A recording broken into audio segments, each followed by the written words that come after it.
We are your home theater and AV questions answered.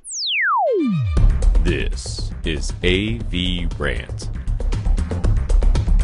Want your home theater or AV question answered by Tom and Rob? Send it to question@avrant.com. Welcome to AVRant. I'm Tom Andry, and I'm here with Rob H. Dave. Yes. Look at this picture, dude. I want to live here. know. I should have rented this guy's house. Dave has an amazing house made of wood, it looks like, and an indoor pool. And I'm scrolling. Look at all these pictures. Holy moly. All right, Dave has an indoor pool. He spends about 20 hours per week in this room. Must be nice to meet Dave. And finds himself doing a lot of his TV watching in there. So he installed an Elite Screen's 100-inch screen along with his ViewSonic 7820 HD projector, and he's using an older Yamaha AV receiver to power 5 Polk speakers. These are for moisture-resistant in-walls and an outdoor center. Being a pool, the room gets very humid and can also get over 100 degrees Fahrenheit. You really can't run wires or power cords outside of the equipment room behind the screen. And this isn't a critical listening area at all, so he thought 5.0 would be fine, but now he wants subwoofers. Yes. He plans to install 2 in-wall subwoofers and power them with the Dayton Audio SA230 amps, unless we say those amps are totally inadequate. What he's finding difficult is identifying any in-wall subs that are moisture resistant and could withstand the occasional splash. Well, they exist.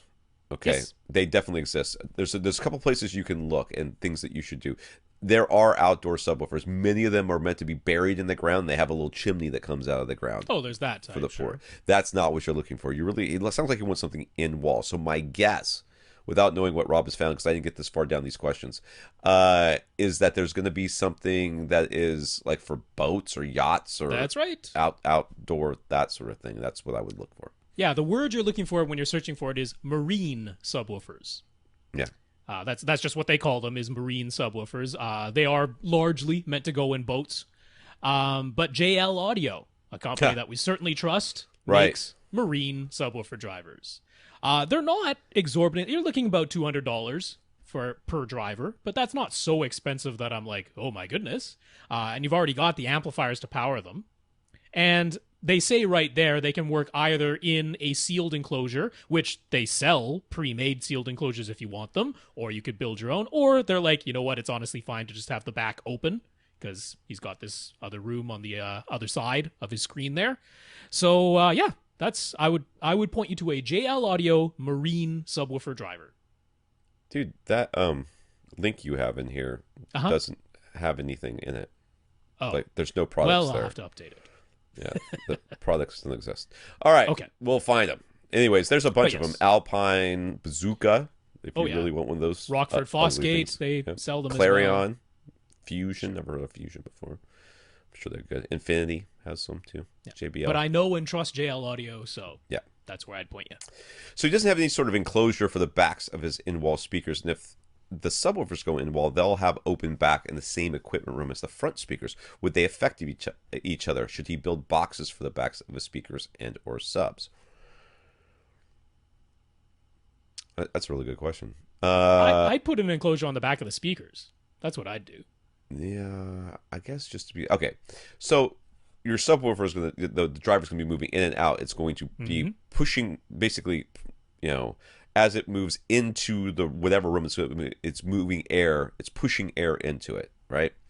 So that's causing some an increased amount of pressure there, and then when it sucks back out to go, to the other room, as the driver goes back and forth, it's going to create a bit of a vacuum. Could that affect your main speakers? I think the answer is yes, it could. Yeah. Would it audibly affect your speakers? The answer is I don't know. It would depend on how big that equipment room is that you're talking about too. I would have it does affect things like inside a speaker cabinet, inside a tower speaker. They'll typically seal off the tweeter, and more often than not, they'll seal off the mid-range driver as well, so that the woofers aren't having that pressure effect on the other drivers within the cabinet of the speaker. Now your cabinet has essentially become the room that's behind these in-wall speakers and subs, I would just seal off the in-wall speakers. I mean, they're essentially meant to work within the bay of a standard wall. Yeah. So you could even just close in the bay of the wall, because in the image he has one of these in-wall speakers. It's just in the middle of the bay of a normal wall. I gotta scroll up. There it is, right there. Just close off the bay of that wall, and there you go. That's sealed in that in-wall speaker. You put the in-wall sub in a different bay, and you've created. I mean, with the subs, you've created an infinite baffle sub. Basically, that's right. Is what you've done, or close to it. Or close to it. Right. I would. Yeah, that makes sense. Just throw a 2x4 above and below it, and a little piece of plywood or something, and fill it with insulation or whatever. Yeah, it doesn't have to be anything fancy, because you don't care about the looks in the back of the room. So right, those are way up at the top too. Is that what those are? Yep. All right. Want your question answered? Send it to question@avrant.com.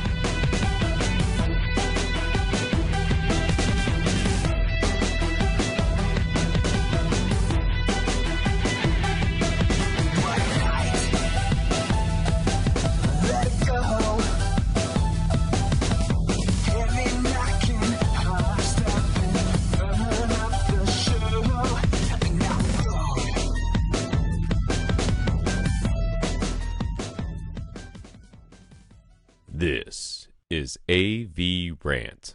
Now go out and listen to something.